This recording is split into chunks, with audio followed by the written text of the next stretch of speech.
ಬಂದು ಆರಾಮಿದ್ರೆ ಇಷ್ಟು ಕೇಳಿದ್ರೆ ಸಾಕು, ಕಾಲಿಂದ ಶುರುವಾಗ್ತು ನೋವು, ತಲೆವರೆಗೆ ಅಲ್ಲಿ ನೋವು, ಇಲ್ಲಿ ನೋವು, ಇಲ್ಲಿ ನೋವು, ಅಲ್ಲಿ ನೋವು.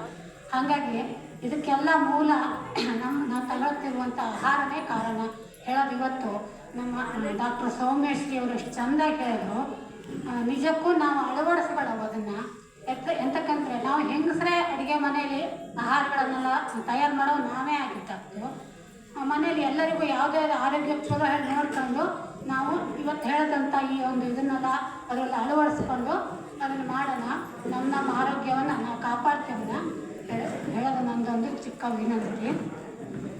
ಇನ್ನೊಂದು ನಾವೀಗ ಹಾಸ್ಯದ ಪ್ರಕಾರ ಹೋದರೆ ನಮ್ಮ ಆರೋಗ್ಯ ಎಲ್ಲಿ ಕೆಡುತ್ತು ಮನೆಯಲ್ಲಿ ಹೇಳೋದನ್ನು ಒಂದೆರಡು ಘಟನೆಯನ್ನು ನಾನು ಹೇಳ್ತೀನಿ. ಅಪರೂಪಕ್ಕೆ ಒಂದೆರಡು ಭಾವಂದಿಕ ನಮ್ಮ ಮನೆಗೆ ಬಂದಿರ್ತಾ. ಹಾಂ 2 ವರ್ಷ 3 ವರ್ಷ ಆಗಿತ್ತು ಬರ್ದೆಯ. ಹಾಗಾಗಿ ಸುಮಾರು ಅದು ಇದು ಕಜ್ಜಾಯ, ಕಡುಬು, ಆಸೆ ಪದಾರ್ಥ ಎಲ್ಲೆಲ್ಲೋ ಹೋಗಿ ಹಸಿನ ಸೊಪ್ಪು ಅದೆಲ್ಲ ತಂದಂತೂ ಮಾಡ್ಯಾಕ್ತು ಅಡುಗೆಯ. ಊಟಕ್ಕೆ ಕುತ್ಕೊಂಡು ಎಲ್ಲ ಬಡಿಸಾಕಿದ್ರೆ ಗಂಡಸ್ರು ಇದ್ದವು ಸುಮ್ಮಂಗೆ ಊಟ ಮಾಡ್ತೀನಿ.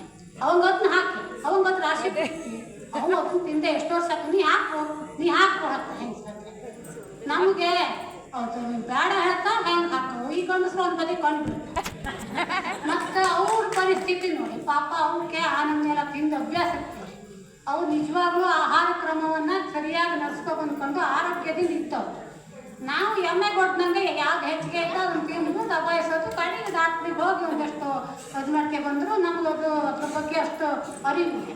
ಹಾಗಾಗಿ ಯಾರು ನಮ್ಮ ಮನೆಗೆ ಬಂದಂಥವು ಈಗಿನ ಇದ್ರಲ್ಲಿ ಯಾರು ಬಿಡಿಯ ಮಾಡ್ತಿರ್ತೀವಿ ಅವಕ್ಕೆ ಎಷ್ಟು ಬೇಕೋ ಅಷ್ಟನ್ನು ಹಾಕ್ಸಿಗತ್ತೆ. ಅಕಸ್ಮಾತ್ ನಮ್ಗೆ ಹಾಕಲು ಮಕ್ಕಳು ನೋಡೋದು ಅಲ್ಲಿ ಇದ್ದೋದು ನಮ್ಗೆ ಇನ್ನೊಂದು ಸ್ವಲ್ಪ ಹಾಕು ಹೇಳೋರು ಹಾಕ್ಸಿಗತ್ತ. ಮತ್ತು ನಾವು ಹಾಕ್ಸ್ಕೊಳ್ಳವು ಯಾರು ಹಾಕಲಾಗ ಹಳೆಯಿಂದ ಇರ್ತೀವಿ. ಅದು ಗಂಡಸರು ಸಹಿತ ಅವ್ನು ಹಾಕು ಹಿಡುತ್ತಿ ಬಿಡದೆ ಹಂಗೆ ಒತ್ತಾಯ ಮಾಡಿಸಿ ಗದ್ರಿಸಿ ಹಾಕ್ಯಂದೇ ಸರಿ ಹೇಳಿ ಆ ಥರ ಎಲ್ಲ ಮಾಡೋಕ್ಕಲ್ಲ ಯಾರಿಲ್ಲ. ಇದು ಸಾಧಾರಣ ಕೆಲವು ಜನರ ಮನೆಯಲ್ಲೆಲ್ಲ ನಡೀತಾ ಇತ್ತು. ದಯವಿಟ್ಟು ಹಾಗೆ ಮಾಡಿ ಅವು ಬೇಕಾದಷ್ಟು ಆಹಾರವನ್ನು ಅವು ತಗತ್ತಾ ಯಾರು ಬಿಡಿಯ ಮಾಡ್ಕೊಳ್ತಿದೆ. ಈ ಸಂದರ್ಭದಲ್ಲಿ ನಾವು ನಮ್ಮನಿಗೆ ವಿಶೇಷವಾಗಿ ಅಪರೂಪಕ್ಕೆ ಬಂದಂಥ ಅತಿಥಿ ಆರೋಗ್ಯವನ್ನು ನಾವು ಕೆಡಿಸೋದು ಬೇಡ ನಾವು ಕೇಳ್ತೀವಿ. ಇನ್ನೊಂದು ವಿಷಯ ಅಂತಂದರೆ ನಾವು ಹೆಂಗಸರು ಒಂದಷ್ಟು ಮಾಡಾಕ್ತವ್ರಿಗೆ ಮನೇಲಂತೂ ಇಬ್ಬರು ಅಷ್ಟೇ ಜನ ಅಡುಗೆ ಮಾಡಾಕ್ತು. ಅದ್ರೊಳಗೆ ಒಂಚೂರು ಹೆಚ್ಚಾಗುತ್ತಾ ಇದಷ್ಟು ನಾವು ಸೇರಿಸ್ಕೊಂಡು ಉಂಡ್ಬಿಡೋಣ, ಇಬ್ಬರು ಸೇರಿಸ್ಕೊಂಡು ಹಾಕೇ ಬಿಡೋಣ.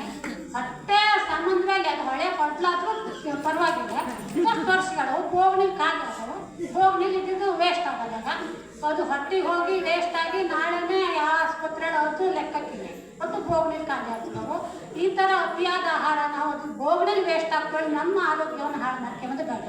ಇದು ಒಂದು ಕಳಕಳಿಯ ವಿನಂತಿ ಎಲ್ಲರಲ್ಲೂ.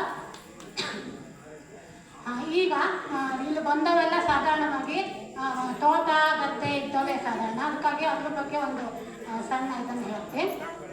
ಈ ವರ್ಷ ಎಲ್ಲರೂ ಯಾವ ರಾಶಿ ಮೇಲೆ ಇದ್ರಪ್ಪ ಅಂತ ಕೇಳಿದ್ರೆ ಸಾಧಾರಣವಾಗಿ ಎಲ್ಲರೂ ಬಳೆ ಅಡಿಕೆ ರಾಶಿ ಮೇಲೆ ಇರ್ತೀವಿ ಹೇಳೋಂಥದ್ದೇನು.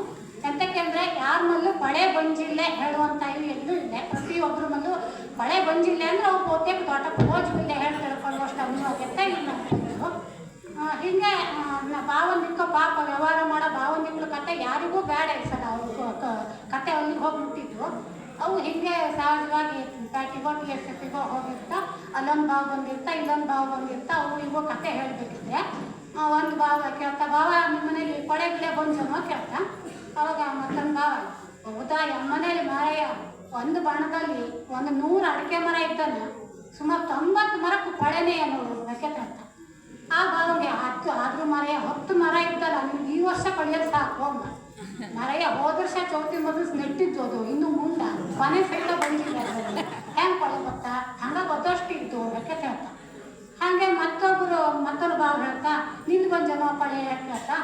ಆ ತೋಟಕ್ಕೆ ಹೋದ್ಮೇಲೆ ನನ್ನ ಮಗ ಫೋನ್ ಮಾಡಿ ನೀವು ಅಲ್ಲಿ ತೋಟಕ್ಕೆ ಹೋಗುದು ಅಲ್ಲಿ ಅಡಕ್ಕೆ ಬಿದ್ದು ಇಲ್ಲಿ ಅದಕ್ಕೆ ಅಷ್ಟು ಬಿದ್ದು ಇಷ್ಟು ಬಿದ್ದು ಹೇಳ್ಕೊತ ಆ ಎತ್ತರ ಬಂದ್ಕೊಂಡು ತಲೆ ತಿಂಬುದು ಇಬ್ಬರು ತಲೆ ಕಳ್ಸ್ಕೊಂಡು BP ಶುಗರ್ ಏರ್ಸ್ಕೊಂಡು ಏನೋ ಫೋನ್ ಮಾಡ್ತಿದ್ದೆ ಅವ್ರಿಗೆ. ಯಾಕೆ ನೀವು ತೋಟಕ್ಕೆ ಹೋಗುದು ಬೇಡ ಅಲ್ಲಿ ಮಾವಿನ ರಾಮನ ಇದ್ದ ಅವತ್ತು ಹೇಳ್ಬಿಟ್ರು ಅವ್ನು ನೋಡಿ ಅಂತದ್ದು ಮಾಡ್ತಾ ನೀವು ಮತ್ತೆ ತೋಟಕ್ಕೆ ಹೋಗೋದಿ ಯಾಕಂತ ಹೇಳಿದ್ದ. ಹಂಗಾಗಿ ನಾವು ತೋಟಕ್ಕೆ ಹೋಗೋದೇ ಬಿಟ್ಟಿಗಿದೆ. ಇನ್ನು ಮನೆಗೆ ಹೋಗಿ ಕೇಳು ಮನೆ ದೊಡ್ಡದಾಗ ಬಂದದೇನ ಕೇಳವು ಅಂದ್ರೆ ಪಾಪ ಅನಿವಾರ್ಯತೆ ವಯಸ್ಸಾಗಿತ್ತು ಮಳೆಗಾಲ ಹೊರಗೆ ಹೋಗುವಷ್ಟು ಶಕ್ತಿನೂ ಇರ್ತಿದೆ. ಹೋದರೂ ಈ ಗಾಳಿ ಮಳೆಯಲ್ಲಿ ನಾವು ಆರೋಗ್ಯವಂತ ನಮ್ಮಂಥ ವಯಸ್ಕರಿಗೆ ಹೋಗೋದು ಕಷ್ಟ, ಇನ್ನು ಅವಕ್ಕೆಲ್ಲ ಭಾರಿ ಕಷ್ಟ ಆಗ್ತದೆ. ಅಂದರೆ ನಮ್ಮ ಅನಿವಾರ್ಯತೆ ಇದೆಲ್ಲ.